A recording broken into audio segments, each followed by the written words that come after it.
sisi watu wa lugha tuheshimiwe na kombe tunazosoma bigi. Mimi naenda kupindua meza katika hii tasnia ya habari.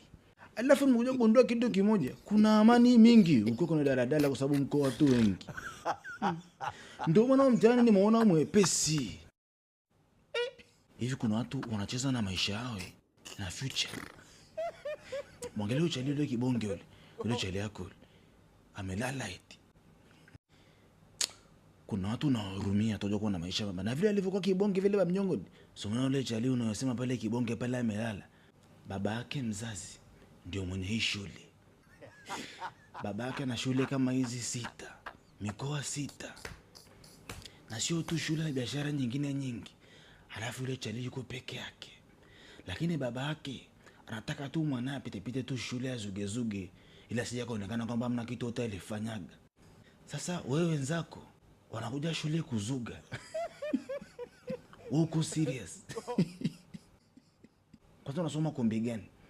Keyelo. Nini? Keyelo.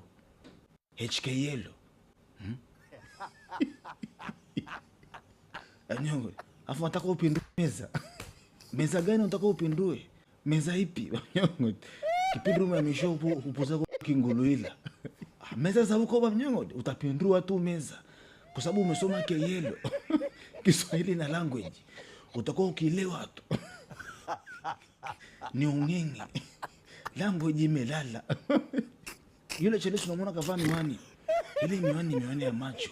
Wewe tangu udogo wako, tangu darasa la kwanza mpaka la 7. Ushawahi kuuma macho? Watoto wakishua tu ndio wanaumwaga macho. Wewe ni mtoto wa Toyota. Injini ngumu. Ndio wewe bamnyongo. Wewe huwezi umwa macho. Itabidi uone. Ili kuweza kukabiliana na mambo. Kwanza baba yako anafanya kazi gani?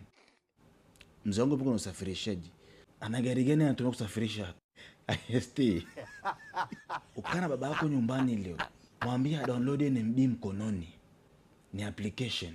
Akisha download NMB wana offer la punguzo la 20% utarudishiwa utakapoenda katika hizo sheli.